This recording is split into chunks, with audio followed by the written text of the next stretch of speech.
ata tolongi ba M23 ba ennemi mususu bazali makambo ya M23 toyebi très bien que ba protégeaki bato wana ya M23 Kabila, Museveni, Kagame baza ba parrain ya M23 ba chef d'état africain 4e sommet de l'organisation africaine basengaki que baza prêt na ba militaire na bango na munitions na tout. Il faut que Congo et la Kissa 2 ou 3 pays ba soldats ya ba pays wana ba kukita na Goma ba kukita na Kivu po ba bengana ba FDL. Kabila a des gens qui va payer wana pe.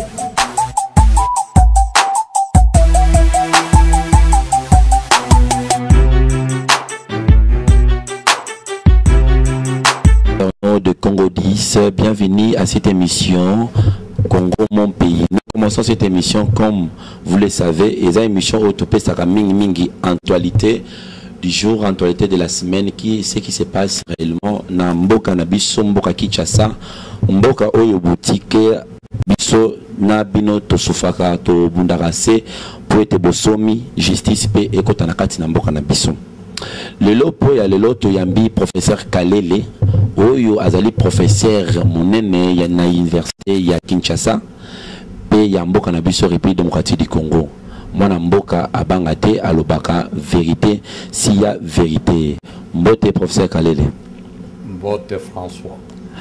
Bandeko balandi na bo rappeler bino que lelo ezali 3e fois to bengi sa professeur Kalele, mais lelo to bengi si plus spécialement na lo mbango malgré zakina ba occupation epelé andimi invitation na biso pour être à répondre na actualité mukier oyo ezali ko toucher non seulement République démocratique du Congo mais Afrique mobimba. Professeur Kalele na yonde to solo masolo o etali mingi Afrique pe au Italie, République démocratique du Congo. Ce qui peut les bako peut s'amender côté de masolo pays à Europe mouké. Boni yo mon mboka. Tout ça bien. Politique et boni. Politique est au tamu la malam, mais faut que bunda pour to longa bitumbawana to bongisa mboka na biso ba congolais ba fanda bien. Parce que ma coquille ezali ba congolais va fanda na kimia parce que mon boulot na Kinshasa makambo ya bakuluna mon boulot na est ata to longi ba M23 ba ennemi mususu bazali ba FDL ba LRA ba ADF nalu bazo kupundisa bandeko na biso kuna bazo contrôler eteni ya mabele na biso kuna donc bitumba esili nano te. Mais chef de l'état outi kuna a Tchekimia sali ba conférence ba meeting à lobby kimia si cette fois-ci ekoti pona lipela a bengi kutu pe ba oyo bazali ko détenir ba arme ba déposer immédiatement tant sali message on tout monde ba te belé bayoko tika ba arme na bomba tiki bitumba et c'est peli sur gagate. Oui mais ezamba la boni alobi makambo ya ndenge wana alobaloba yango bato ya kuna tolandaki réplique na bango société civile balobaki nini c'est du déjà entendu ye azeli mbula boni po bitumba wana esila. Je crois que sincérité eza na katite makambo ya M23 toyebi très bien que ba protégeaki bato wana ya M23 Kabila, Museveni, Kagame, baza ba parrain ya M23. Tant banda kutinda ba FARDC kubundisa ba M23 mitindo mususu banda kulanda ba FARDC reculer ba munitions ya FARDC et banda kutekama makambo ya FDLR tozali na transition 1+4 tokei na accompagné chef Langai Zaidi Ngoma na Libreville, commission de l'Union africaine, na Abuja pe na Gaborone. Na Abuja, ba chef d'État africain, 4e sommet de l'organisation africaine. Ba sengaki que baza prêt na ba militaire na bango, na munitions, na tout. Il faut que Congo et la Kissa, 2 ou 3 pays, ba soldats ya ba pays wana ba kukita na Goma, ba kukita na Kivu po ba bengana ba FDLR. Kabila a désigné qui va payer wana te. Au contraire, a protéger qui va FDLR parce qu'atinda qui Tumbalwaba na Italie a gagné ko solola na Saint-Didio basengi na ba FDLR bazonga polele volontairement na Rwanda. Bazalaki protégé contre point de vue contre suggestion ya ba pays africain.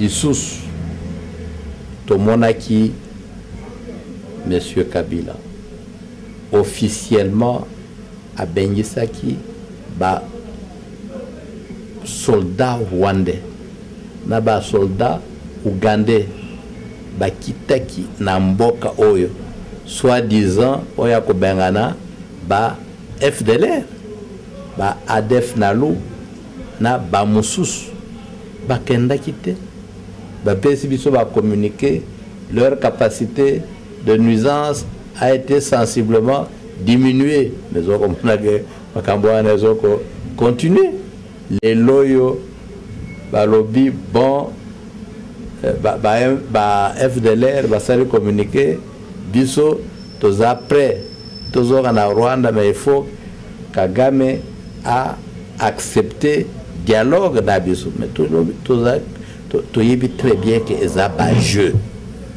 parce que Kagame a quoi accepté te mais lokola baza ba congolais te lokola ba fandi kimia na mboka na biso te biso to pesi bango hospitalité ba profiter bazoko buma bande ko na biso bazoko violer basi na biso bazoko piller bobengo na biso porto lobby lokola président Zuma trop c'est trop il faut bazonga epai na bango soki pa mindele bayokeli bango mawa mais États-Unis azoko distribuer azoko salisa ba jeu awa po ya kozwa batu te Canada azoko batu soki baliki bango ba bengisa bango kuna bakende kofanda mais ici ba exagérer na kubuma.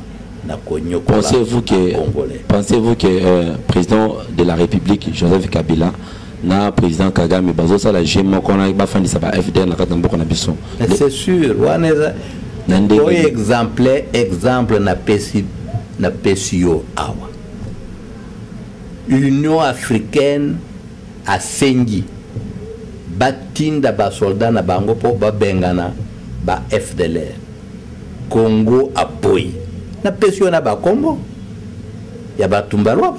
Ce n'est pas une invention. Tokeya en 2004 na Gaborone Rwanda a sengi akota na SADC à l'unanimité tous les pays qui étaient là-bas baboyaki Rwanda kokota na SADC parce que Rwanda a un pays africain et puis azo kubundisa pays africain mususu fin de non recevoir Congo à la Guinée ba FDLR Rwanda bazakuna depuis combien d'années ceux qui osent devoir protéger vos citoyens na biloko na bango otiki batwa na bafandi mikolo na mikolo. Et puis en 2006 comme en 2011 tous en a preuve que ba FDLR ba voté pour Kabila. Ozokuluka preuve mususu yani ozanango relaxa pena bilili na mission ya o memeli bisongo tomonongo ezalama malamu waneza yo bubangi oza congolais oza intellectuel makambo ya ndenge wana sengeraki ozala yo moko na ba archive na yo kasi yango toyeba ba tozanango toyepa na yo oza journaliste hein oza journaliste bakangaki batu moko kuna ba FDLR ba Rwandais ba lobby toujours distribuer carte d'identité balakisa kiango na bilili awa na ba télévision ebele carte d'identité congolaise iyo bana mboka ndeko balandi ya Congo 10 na moi déjà professeur abandi da ko pwata ko bimisa ba sekele botika la kaka pour émission na bino Congo mon pays zokoba na sija makasi mwana mboka professeur Kalele président ya République française a outiko bengisa ba président à peu près ebelé na kati ya sommet ya outiko salama na France pour na koluka kimia na kati ya Afrique koluka démocratie totale na kati ya pays africain mwana mboka Joseph Kabila zalaki kuna impressionné zani non nakamwe ndenge ba président africain bandimi va répondre présent na appel wana eza mawa trop mais ça rappelle moninga na bonta bengisi ba solo là est-ce que yo soki obeisinga je suis obligé ya na répondre positivement makambo yo France azoko sala na Afrique bazoko mwana te wanezali mais azoko tisa kimia démocratie. J'espère que yo zoko poser ba question wana po ba nazabiano oui ba téléspectateur na yo ba internaute na yo bazwa ba précision. OK, je crois que la France ezali moko ya ba pays où ezoko semer des ordres en Afrique. Recolonisation. Les dernières années, Nani Aboumaki, Thomas Sankara. France, Makambi à Côte d'Ivoire contre Bagbo, désordre Otajuap. La France, Makambi à Libye, Baboumi Kadhafi, Zakinani. La France, Tozoko Leloyo, Mandela. Hein? À l'arrivée de Barack Obama, a programme qui visite na Afrique du Sud. Mais Mandela Sengaki ba pesa ba nouvelle alarmante sur sa maladie. C'était simplement tactique pour éviter kukutana na Barack Obama. Le grand reproche que aza moko ya baoyo babumaki Kadhafi. Kadhafi aza africain.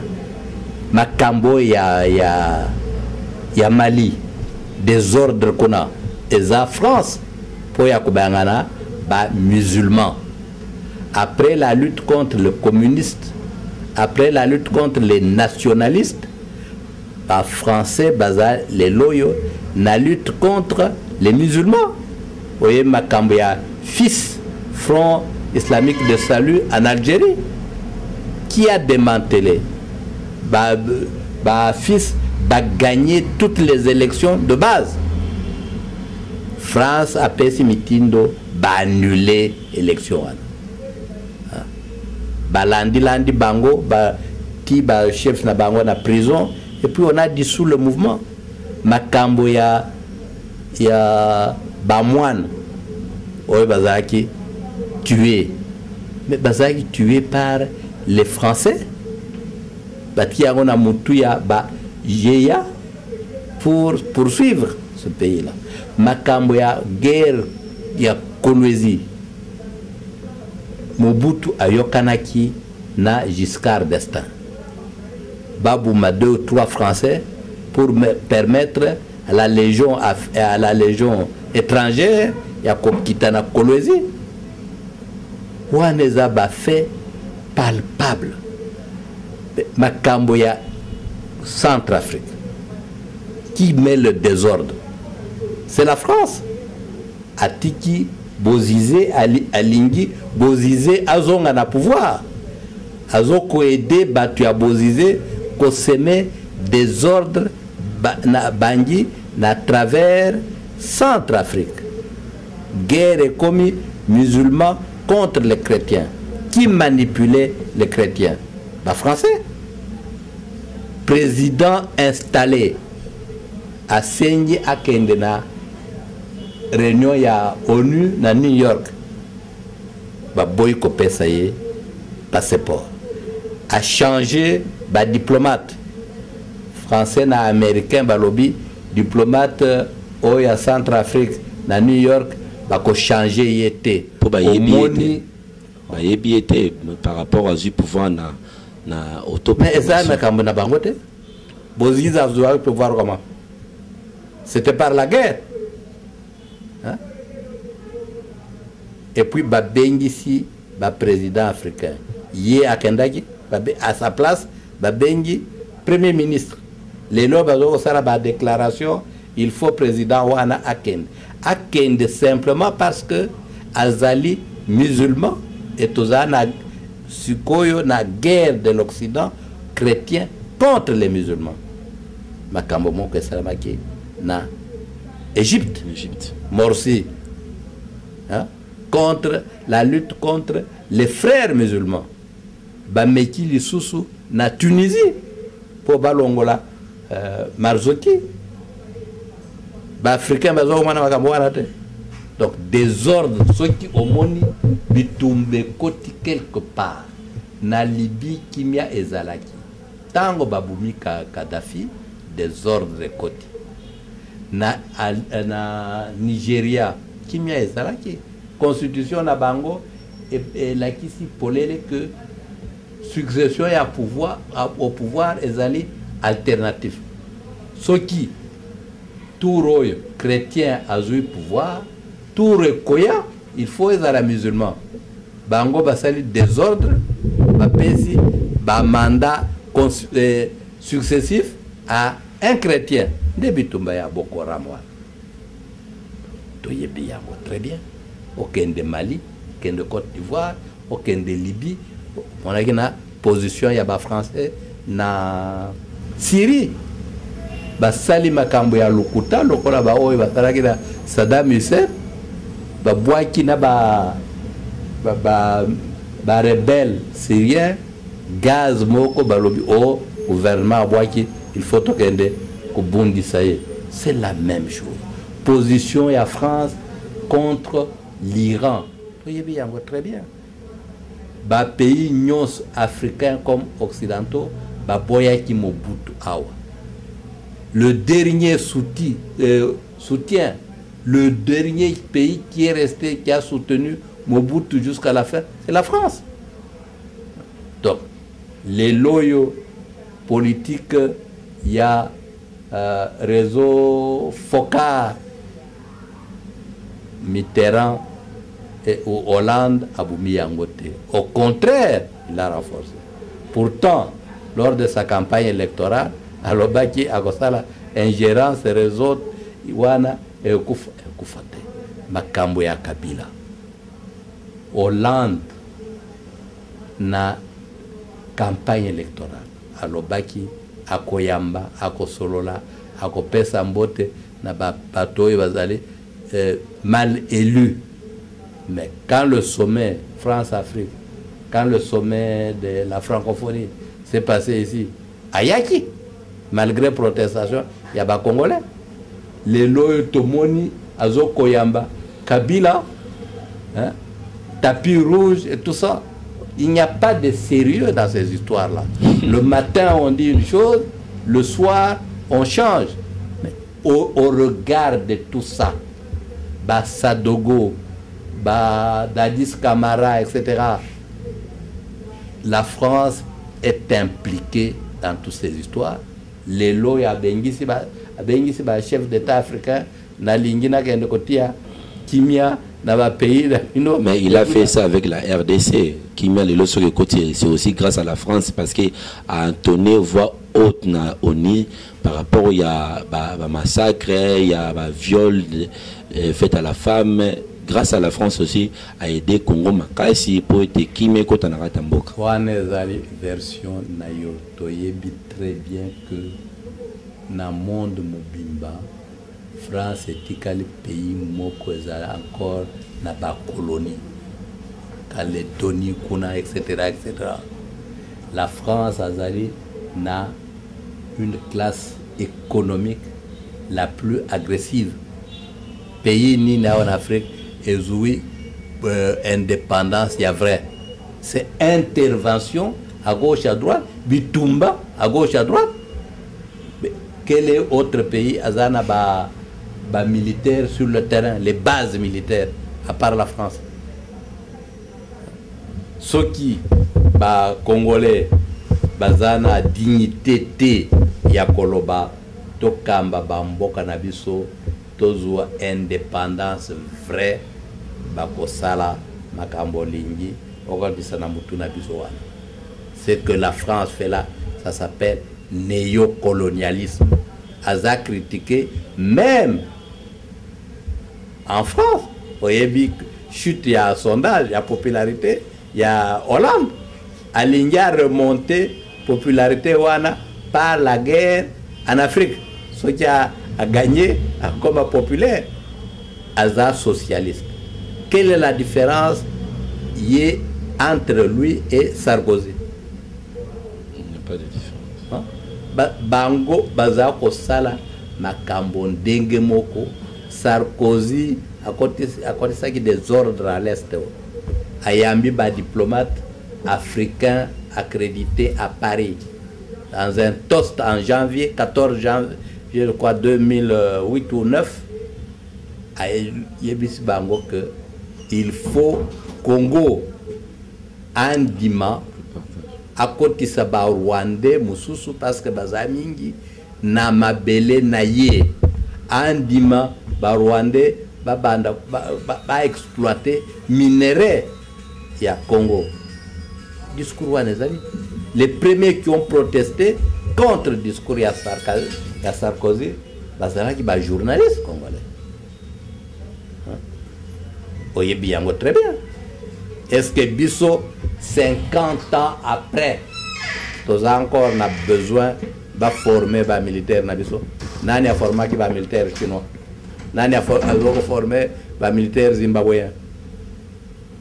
Quand les abda kambo ya paternalisme basunga biso ba pesa biso mpiodi ba pesa loso tout ça ba pesa biso ba croupion de dindon ba pesa mais il faut savoir que mutu moko azalaki na ba structure ya ONU Tibor Mende a publié ki mukanda de l'aide à la recolonisation. Ce qui bino botikali ka la politique ya mendicité bapesa développement ekoyate. D'ailleurs pendant 50 ans bazoko pesa bino bokomi wapi na développement. Il y a aussi nakati précisément nakati na mboka na biso mboka Kinshasa et puis de moitié du Congo et belé ba congolais ndenge totambusa ki micro baladeur lobby balobi nakati ya Congo tokoki ko comparer moi na mboka Etienne Tshisekedi na Nelson Mandela omoni bon. Oui, c'est-à-dire que batoyo bandimi ko sacrifier le gros de leur vie baza prêt ya kokufa po bandeko na bango bauta na buumbu bandeko na bango va vivre bien C'est vrai. Tshisekedi, c'est un personnage historique. Tshisekedi, il faut pas étudier afin d'alimenter à Bundina Mobutu sur place. Hein? À Longo Mobutu. Azoko Bunda na Joseph Kabila sur place. A gagné par élection, bâtir la résidence surveillée, à Kimité. Ce sont des cas qu'il faut étudier en profondeur. Lumumba Ndengemoko, Laurent Désiré Kabila, je ne trahirai jamais le Congo. Batouana, Bayaka na monde rarement. Mingi d'ailleurs, Bakufaka, Noki le Koloba Lumumba. Mais, exception, il y a longévité. Tout le monde y a na Mandela. Tout le monde y a na Tshisekedi. Mais oyo tozo ko perdre na bobo et na bango tout ça to koma kababu nous ne les étudions pas à l'école. Ceux qui ont gagné à Moscou, vous avez là-bas Université Patrice Emery Lumumba. Oui. Ah oui, Athénée Lumumba, etc. Est-ce que na Athénée Lumumba, tout ça, bazo ko lakisa en détail et personnalité, il y a Lumumba, l'exception de Lumumba. Est-ce que dans la science politique, Totangi Saka, bas discours, il y a Lumumba, na lutte politique, na lutte politique, il y a Tshisekedi. Ceux qui ont créé en Afrique du Sud, avant même Akoufa. Tozaki déjà un monument dans toutes les villes de Mandela. Hein? Histoire naïe éthicale de son vivant. Batu bakei ba interviewé, ba enregistré, ba commis mikanda, c'est que nous n'avons pas ici. Mais vous ne craignez pas qu'il y a comme un sujet de incarnation en Afrique du Sud ou bien dans le monde? Pourquoi craindre?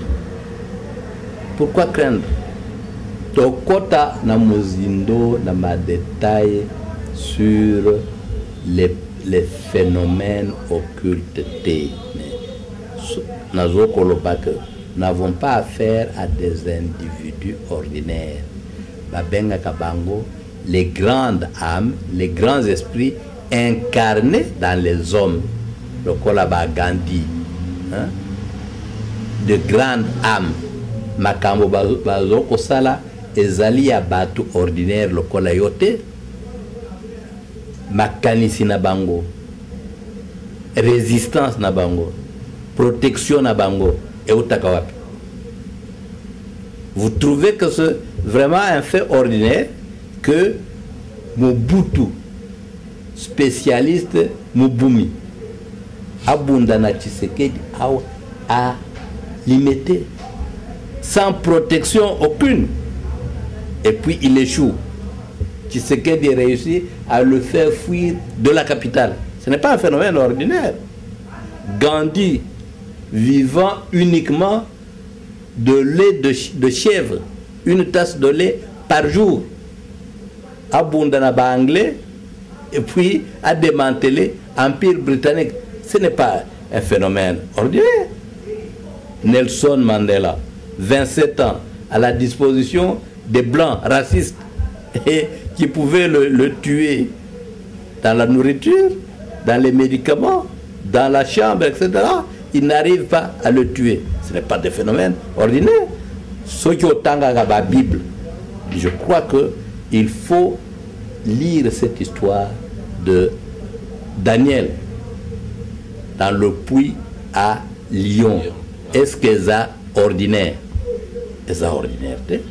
Na koki ko ceux qui ça na histoire ya ngai moko. Ba Rwanda bakangi ngai awa 96 ba condamné ngai à 20 ans de prison.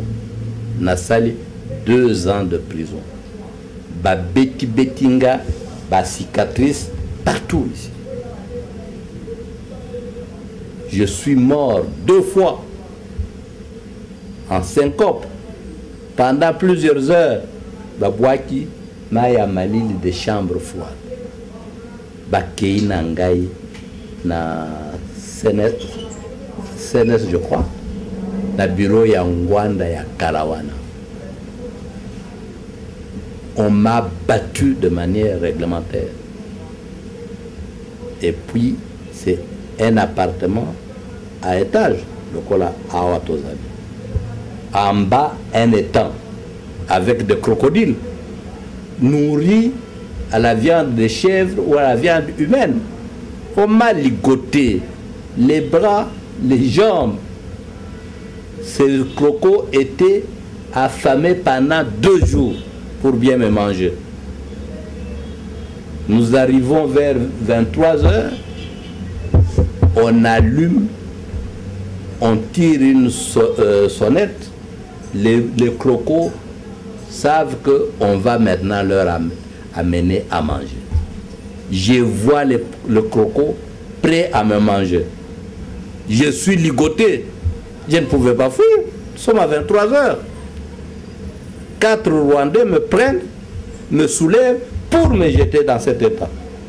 Surgit un monsieur, géant, plus grand que nous tous. Il m'arrache de leurs mains, me projette par terre. Personne n'a plus vu cet homme jusqu'aujourd'hui. À Outakiwap, à Zarakinani, etc. Donc, ce ne sont pas des phénomènes tout à fait ordinaires. Hein? Qui protège Tshisekedi ici? Pourquoi on n'arrive pas à le tuer alors que chaque jour on tue les gens? Kozanga Maye le Nabiso, c'est ça que nous perdons les sources d'information. Comme disaient les gens, un vieux qui meurt en Afrique, c'est une bibliothèque qui est brûlée. Il fallait causer avec ces messieurs-là. Interviewer pour soutirer quelques... Qu'est-ce qu'il sent lui? Comment il réagit? Hein? Mandela, la même chose. Gandhi, la même chose. Je dis au moins que Batouana, on les a étudiés, on continue à les étudier. Ici, nous sommes distraits. Merci, professeur. Toza na distraction ya solo ndenge o tikoloba na banti ba ndeko balantia Congo 10 boyo kindenge professeur a bêtiment muke histoire na ye esali biso pe pasi na banti na ba émission ko ya to rejoindre penza intégralité ya bete biso vie politique na ndenge Alexiango par rapport à Bobo ça na pété que azali les seuls congolais oyo abimaka na mboka te ba tchana résidence ba pekisa ye ameka ko bimana kati ya ville province ya Kinshasa te donc moi akene même pas même na Lubumbashi ko pesa cours na université de Lubumbashi pambate azali na résidence surveillée ba botola ba passeport nyonso na émission ko ya prochaine ndeto kozali baku ya ko beta na penza vie politique na mo mandenge nini abandaki nango. Professeur Tokoyi Kosuki Saboete na mwa minute tikali muke to komi pratiquement na suka professeur to kuningi ko kabwana na yo pona mokolo ya lelo to kaki na lisolo na litoi yango to pusani pemeno to tu na yo na bopuse na ba congolais nyonso ya diaspora bazali kolanda yo ba oyo bakozali baku ya ko voter na 2016 yebisa biso to lingo ta mwa caméra na biso oyebisa ba congolais nyonso ke est-ce que moi mboka professeur Kalele Mathieu a la candidat en 2016 na députation ou bien na présidentielle moi mboka to comme en 2016 na batu ya génération nangai il faut enlever complexe d'infériorité dendenga na lopaka na kukufa avant Nakamba Mboka Oyo. Peut-être en 2016, ça peut être après 2016. Parce que je ne vois pas ce qui me manque pour être président de la République. Donc il faut une certaine conviction. Na kokipe kokamba Mboka Oyo. Je disais aux gens, messieurs, ne soyez pas pressés pour mourir. Attendez que nous arrivions un jour au pouvoir. Nous allons vous démontrer comment on peut diriger un pays et vous amener à commencer à mourir de suralimentation. C'est possible. Ceux qui ont une ambition, ceux qui ont une conviction, Kende na homme de vieillard, Zéla, sacrement d'extrême onction. C'est pédagogique qu'il faut avoir des ambitions. J'affirme que je ne vois pas ce qui me manque, moi, pour diriger ce pays. Qu'est-ce qui me manque?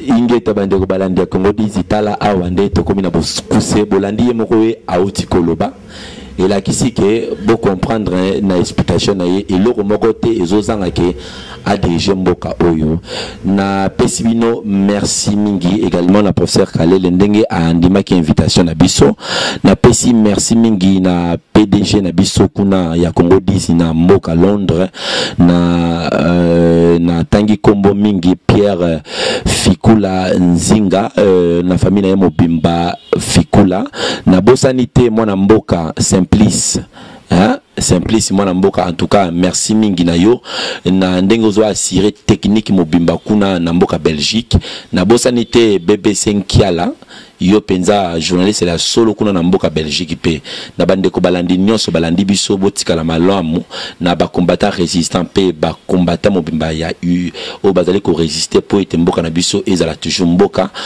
ingeta na bino bo continuer la lutte oyo la lutte continue pe Congo 10 ezali kokoba. Bye bye.